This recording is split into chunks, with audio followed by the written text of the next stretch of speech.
Έχεις παρατηρήσει τελευταία να νιώθεις υπερβολική κόπωση, ατονία, υπνηλία, ζαλάδες, γενικότερη αδυναμία αλλά και αδυναμία στο να συγκεντρωθείς κάπου στοχευμένα?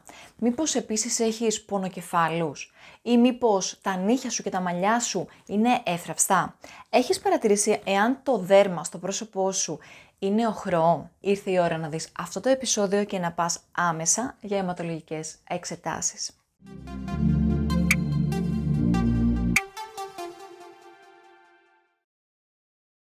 Καλώς ήρθατε στην εκπομπή μου. Είμαι η Ειρήνη Κωνσταντάκου και στο σημερινό μας επεισόδιο θα ασχοληθούμε με τα χαμηλά επίπεδα σιδήρου. Γιατί μας απασχολεί αυτό? Ο σίδηρος είναι απαραίτητος διότι συμμετέχει στη μεταφορά του οξυγόνου σε όλους τους ιστούς.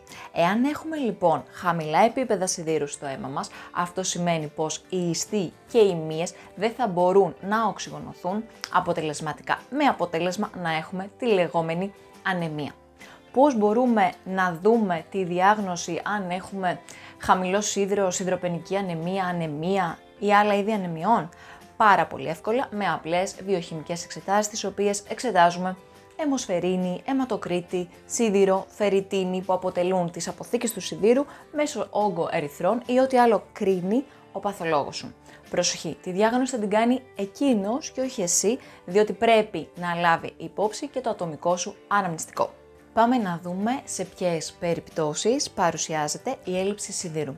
Όταν έχουμε μειωμένη πρόσληψη σιδήρου λόγω κακής διατροφής, είτε είμαστε vegetarian ή vegan και αποφεύγουμε το κρέας παντελώς, όταν έχουμε μειωμένη απορρόφηση εξαιτίας φλεγμονωδών νόσων του εντέρου, ακόμα σε περιπτώσεις όπως η κοιλιοκάκη αλλά και σε βαριατρικούς ασθενείς, όταν έχουμε αυξημένες απαιτήσεις όπως είναι οι αθλητές αλλά και οι εγκυμονούσες, όταν έχουμε περιπτώσεις αιμορραγίας.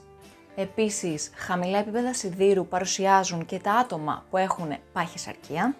Έλλειψη σιδήρου μπορούν να παρουσιάσουν και γυναίκες αναπαραγωγικής ηλικίας εξαιτίας μεγάλων απολειών αίματος κατά τη διάρκεια των περιόδων τους, αλλά ακόμα και άτομα που έχουν οικογενειακό ιστορικό, τόσο σε σιδηροπενική όσο σε μεγαλοβλαστική ή υδρεπανοκυταρική ανεμία. Πάμε να δούμε πού βρίσκεται ο σίδηρος διατροφικά. Βρίσκεται στο αυγό, στο κρέας, στο ψάρι, στα πουλερικά, στα πράσινα φυλλώδη λαχανικά, βρίσκεται στους ξηρούς καρπούς, στα αποξηραμένα φρούτα, βρίσκεται στα εμπλουτισμένα δημητριακά, αλλά και στα προϊόντα ολικής άλεσης. Στο σημείο αυτό να συμπληρώσουμε ότι υπάρχουν για τα άτομα που έχουν πρόβλημα με τα χαμηλά επίπεδα σιδήρου ή και ανεμία, τα συμπληρώματα διατροφής. Όσοι δεν έχετε δει το βίντεο που σας έχω ετοιμάσει για τα συμπληρώματα διατροφής, μπορείτε να το δείτε εδώ. Στη συνέχεια πάμε να δούμε ποιοι είναι οι ανταγωνιστές του σιδήρου. Τέτοιοι είναι το ασβέστιο, το οποίο βρίσκεται στα γαλακτοκομικά προϊόντα, τα αντιόξινα φάρμακα, γι' αυτό συστήνεται η κατανάλωσή τους πολύ πριν ή πολύ μετά από τα τρόφιμα τα οποία περιέχουν ή το συμπλήρωμα σιδήρου που μας έχει συστήσει ο γιατρός, το τσάι και ο καφές διότι περιέχουν τανίνες, αλλά και το φυτικό οξύ που βρίσκεται στα προϊόντα ολικής άλεσης, αλλά κυρίως στα όσπρια, γι' αυτό και θέλουμε το βρασμό στα όσπρια για να απομακρύνουμε στο δυνατόν περισσότερο φυτικό οξύ. Όμως πάμε να δούμε και τους συναγωνιστές του σιδήρου. Τέτοια είναι η βιταμίνη C, η οποία βοηθάει στη μέγιστη απορρόφηση του. Γι' αυτό όταν μας δίνει κάποιος γιατρός ένα συμπλήρωμα διατροφής σιδήρου, συνήθως μας κάνει και συγχορήγηση σε βιταμίνη C για maximum απορροφησιμότητα. Αν σας άρεσε αυτό το βίντεο, κάνετε like και share με τους αγαπημένους σας. Εάν έχετε απορίες ή σχόλια, αφήστε τα κάτω από αυτό το βίντεο και θα σας απαντήσω άμεσα.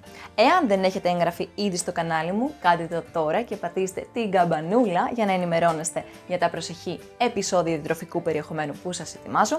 Εάν θέλετε να επικοινωνήσετε μαζί μου, μπορείτε να με βρείτε εδώ. Τέλος, μπορείτε να με ακολουθήσετε σε Facebook, Instagram και LinkedIn.